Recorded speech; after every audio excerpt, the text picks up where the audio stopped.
পড়তে বসার সময় যত রাজ্যের উল্টোপাল্টা চিন্তা মাথায় আসে, বিশেষ করে ভবিষ্যতের চিন্তা। কেউ যদি খারাপ কিছু কথা বলে, সেই কথাগুলো কিন্তু পড়তে বসার সময় সবার আগে বেশি করে মনে পড়ে। এটা নিশ্চয়ই আমাদের সাথে অনেকেরই হয়ে থাকে যে পড়তে বসলে মনোযোগটা ঠিক পড়ায় দিতে পারি না। মাইন্ডটা এমন হয়ে যায় যে নেগেটিভ চিন্তায় সবসময় বেশি মাথায় ঘুরপাক খায়। তো চলো আজকে তোমাদের সাথে এই নেগেটিভ চিন্তাগুলোকে কিভাবে দূর করবে বা এমন কিছু কথা বলবো যেগুলো শোনার পর হয়তো তোমরা অনেকটাই এই নেগেটিভ চিন্তাগুলোকে কন্ট্রোল করতে পারবে। সো হাই এভরিওয়ান, আমি কোয়েল, আমার আরেকটা ব্লগে তোমাদের জানাই অনেক ওয়েলকাম। আসলে আমাদের এই নেগেটিভ চিন্তাগুলো মাথায় আসে কারণ আমরা ভালো জিনিসটার থেকে খারাপ জিনিসটাকে বেশি মাথায় রাখি। বা ধরো তোমাকে কেউ ভালো কিছু বললো, সেটা তুমি যতটা না মনে রাখবে তার থেকে কেউ ছোট্ট যদি একটা খারাপ কিছু বলে দেয় সেটাতে কিন্তু খুব বেশি খারাপ লাগে আর সেটা বারবার মনে হতে থাকে। আর এই নেগেটিভ কথাগুলোকে যত মাইন্ডে রাখবে তত কিন্তু সব থেকে বেশি তোমারই ক্ষতি হবে, কারণ সব কিছুর প্রভাবই আমাদের সেই পড়াশোনার ওপরই পড়ে। পড়াশোনার সময় কিন্তু মাইন্ডটাকে সবসময় এক মনোযোগে রাখা দরকার আর সবসময় পজিটিভ মাইন্ড নিয়ে থাকা দরকার। পজিটিভ মাইন্ড নিয়ে তুমি যদি না থাকো, তার বদলে যদি নেগেটিভ চিন্তাগুলোই করো, তাহলে কিন্তু সেই ফলাফলটা নেগেটিভই হবে। কারণ নেগেটিভ মাইন্ড নিয়ে কখনোই কিন্তু কোনো ভালো কাজ করা যায় না। মূলত দুটো জিনিস নিয়ে কিন্তু আমাদের চিন্তাটা বেশি আসে। একটা হচ্ছে ভবিষ্যতে কি হবে, বা ধরো তোমার কোনো পরীক্ষা আছে, যত পরীক্ষার দিন এগিয়ে আসছে তুমি শুধু ভাবছো আমার যদি পরীক্ষাটা খারাপ হয় বা আমার থেকে অন্য কেউ যদি খুব ভালো রেজাল্ট করে আর তার জায়গায় আমি যদি খুব খারাপ রেজাল্ট করি। এই কথাটা তোমার যখনই মাথায় আসবে তখনই তুমি জানবে তোমার পরীক্ষা কিন্তু খারাপ হবে।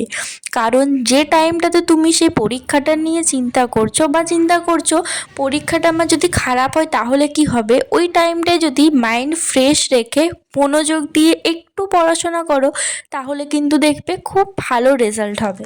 সব সময় কিন্তু নিজের কর্মটা মন দিয়ে করে যাও, ফলের আশা সবসময় করতে নেই। তাছাড়া বুদ্ধদেবের একটা কথা আছে, আকাঙ্ক্ষাই মানুষের হতাশার কারণ। তুমি যত বেশি এক্সপেকটেশন রাখবে তুমি ততই বেশি হতাশ হবে। তার থেকে নর্মাল সব কিছু নিতে শেখো। বেশ সুন্দর করে সকালটা শুরু করো, সময়ের কাজ সময়ে করো, নিজের জীবনটাকে ডিসিপ্লিনের মধ্যে নিয়ে চলো। ডিসিপ্লিনে চললে একদিন দেখবে সব কিছুই ভালো হবে। যেমন ধরো তুমি নতুন ক্লাসে ওঠার থেকে যেদিন যে পড়াটা পড়াচ্ছে তুমি যদি বাড়িতে এসে সেটা খুব ভালো মনোযোগ দিয়ে পড়ো, তাহলে কিন্তু দেখবে তোমার কোনো পড়াই জমে থাকবে না।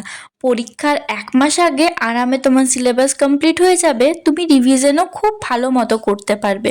কিন্তু সময়ের কাজ যদি সময়ে না করো, অর্থাৎ তোমার নিজের পড়াটা যদি তুমি ফেলে রাখো, তাহলে তো অবশ্যই পরীক্ষার 1 মাস আগে এসে দেখবে কোনোটাই শেষ হয়নি। সেজন্য সবসময় সময়ের কাজ সময়ে করো, ভবিষ্যৎটা ভালো হবে। আর তাছাড়া আমরা অনেকে আছি যারা পড়লেও কিন্তু পরীক্ষার আগে এত বেশি টেনশন নিয়ে ফেলি যে আগে যা যা পড়েছি সেইগুলো ভুলে যাই। এটা কিন্তু প্রায় অনেকজনের সাথে হয়। সেজন্য টেনশন কখনোই করো না, সব সময় মাথায় রেখো যা হবে ভালো হবে, ব্যাস তাহলেই সব কিছুই সত্যি সত্যি ভালো হবে। আর নিজের মাইন্ডকে ঠিক রাখার জন্য বা পড়াশোনায় মনোযোগ দেওয়ার জন্য প্রতিদিন কিন্তু সারাদিনে 40 মিনিট বা 30 মিনিট হলেও একটু যোগা করো, সেই সাথে মেডিটেশন। এখন থেকেই যারা স্কুলে আছো যদি প্রতিদিন যোগা মেডিটেশন শুরু করো, তাহলে কিন্তু মনটাকে খুব সুন্দর নিজের কন্ট্রোলে নিয়ে আসতে পারবে। এটা তো ফার্স্ট পয়েন্টটা গেল। এরপর সেকেন্ড বা সব থেকে মেন যে জিনিস সেটা বলি। আমাদের সব থেকে বেশি যেটা খারাপ হয় সেটা হচ্ছে লোকের কথা শুনে। অন্যের কথা শুনে আমরা এত বেশি ডিমোটিভেট হয়ে পড়ি যে সেই এফেক্টটা কিন্তু আমাদের চলতেই থাকে। আমরা কিন্তু সবসময় নিজের কথার থেকে অন্যে কি বলছে, লোকে কি ভাবলো, এটাকে খুব বেশি গুরুত্ব দিই। যেমন উদাহরণ হিসাবে একটা বলি, ধরো তুমি নতুন কোনো ড্রেস কিনে আনলে যেটা তোমার খুব পছন্দ, সেটা তুমি বাড়িতে যখন পরলে, ধরো কেউ তোমাকে বলল যে এটাতে তোমাকে ভালো লাগছে না, তুমি কিন্তু তখন নিজের কথাটা শুনবে না, ওর কথাটা শুনে ভাববে সত্যি মনে হয় এটাতে আমাকে ঠিক মানাচ্ছে না। বা ধরো তুমি ভাববে ও এটা কেন বললো, তার মানে সত্যি কি আমাকে খারাপ লাগছে, ওর অন্যের কথাটা তুমি খুব বেশি প্রাধান্য দিলে। এটা তো ছোট ছোট ব্যাপার, এরকম অনেক বেশি ব্যাপার থাকে যেগুলোকে কিন্তু আমরা লোকের কথা শুনে খুব বেশি গায়ে মাখি।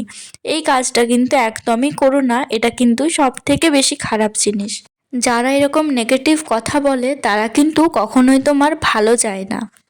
সেজন্য এই নেগেটিভ কথা বলা মানুষদের কথায় কোনো গায়ে মেখো না। পারলে সব থেকে ভালো নেগেটিভ কথা বলা মানুষদের সাথে দূরত্ব বজায় রাখো। তুমি কি করছো সেটা ভালো কি না সেটা তোমার থেকে ভালো নিশ্চয় অন্যে বলবে না।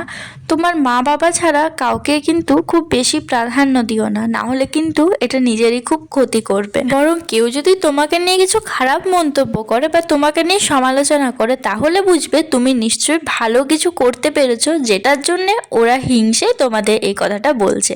সব থেকে ভালো কথা এটাই ভেবে ওদেরকে পাশ কাটিয়ে দাও। এই লোকে কি বললো এই জিনিসটা যতদিন না মাথা থেকে বার করতে পারবে ততদিন কিন্তু নিজে একটুও ভালো থাকতে পারবে না। আজকে যে কথাগুলো বললাম সবটাই কিন্তু আমি নিজের অভিজ্ঞতা থেকে বললাম। আমিও একটা টাইম খুব বেশি ডিমোটিভেট হয়ে পড়তাম, পড়াশোনায় একদমই মন দিতে পারতাম না। সেখান থেকে কিভাবে নিজেকে বুঝিয়ে ওভারকাম করেছি সেটাই ছোট্ট করে তোমাদের সাথে বললাম। সমস্ত নেগেটিভ চিন্তা, নেগেটিভ কথা সব কিছুকে দূরে সরিয়ে নিজের জীবনটা উপভোগ করো, কারণ জীবন কিন্তু একটাই। তো চলো, আজকে অনেক বকবক করলাম, আজকের মতো ভিডিওটা এখানেই শেষ করছি। সবাই খুব ভালো থেকো, সুস্থ থেকো, আর খুব মন দিয়ে নিজের কাজ করো। দেখা হচ্ছে অন্য একটা ভিডিওতে। Bye, good night.